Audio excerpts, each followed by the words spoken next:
কি আইব না হেনা কোনে? আর বাড়ি ঘরে তো সাজানো কেন, এত লাইট হয়েছে কেন চাচা? হেনা কোনে? হেনারে তো দেখছি না। হেনারে যদি না পাই তাহলে আমি কিন্তু ট্রেন দেখছো না চাচা, ট্রেনের নিচে কিন্তু আমি ঝাঁপ দেবো চাচা। চাচা তাড়াতাড়ি কও হেনা কোনে? হেনা কোনে তাড়াতাড়ি কও। না হেনাকে, আমি হেনাকে ছাড়া বাঁচবো না চাচা। হেনা আমাকে ছেড়ে যেতে পারে না। না, আমি বিশ্বাস করি না। হেনা, আমি কিন্তু এখনই ট্রেনের মধ্যে ঝাঁপ দিলাম। হেনা, তুমি আমাকে ধরো, উদ্ধার করো। Oh my god. তোর মাথা নষ্ট। তোর সাহস দেখে মাঝে মাঝে আমি অবাক হয়ে যাই। আসসালামু আলাইকুম সম্মানিত ভ্রমণ প্রিয় ভাই বোনেরা, আপনারা সবাই কেমন আছেন? আশা করি অনেক ভালো আছেন। আলহামদুলিল্লাহ আমিও চাঁদের বড় আপনাদের দোয়ায় ভালো আছি। তো যাই হোক সম্মানিত ভিউয়ার্স, দেখুন তো আমার চুল কাটাটা কেমন হয়েছে। চুল কাটাটা কি ভালো হয়েছে? গর্জিয়াস হয়েছে চুল কাটাটা? কেমন হয়েছে আমার চুল কাটাটা দেখুন তো। যাই হোক, চুল কাটাটা যেমন হয় হোক, আবহাওয়াটা কিন্তু অনেক সুন্দর আছে। এই যে দেখুন রেল লাইনে বসে আছি, ঠিক আছে? আমি চাঁদের বড়, এই যে রেল লাইনে বসে আছি।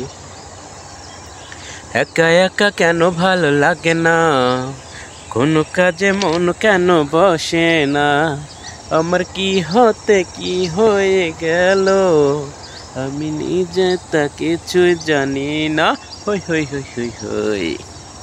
সুন্দরী চলেছে একা পথে, দোষ কি সঙ্গী হতে গেলে, হার মেনেছে চাঁদের আলো, রাগলে তোমায় লাগে আরো ভালো, চমকে চলেছে একা পথে।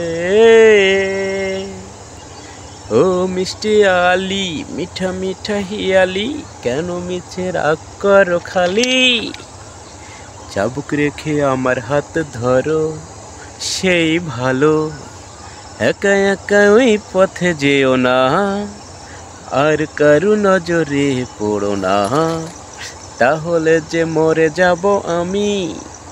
এই চুমকে চলেছে একা পথে, তুস কি সঙ্গী হতে গেলে। না সম্মানিত ভ্রমণ প্রিয় ভাই বোনেরা, আমি কোনো শিল্পী নই। আমার পিছনে আপনারা দেখতে পাচ্ছেন জমিতে কৃষকেরা কাজ করতেছে। চারপাশটা মনোরম পরিবেশ, গোধূলি সন্ধ্যা, বেলা ডুবে যাচ্ছে যাচ্ছে ভাব, এমন অবস্থায় বসে রয়েছি। পরবর্তীতে দেখা হবে আবারও, ঠিক আছে? সেই পর্যন্ত চোখ রাখুন চাঁদের বড়োতে, আর একটা লাইক দিয়ে দিন।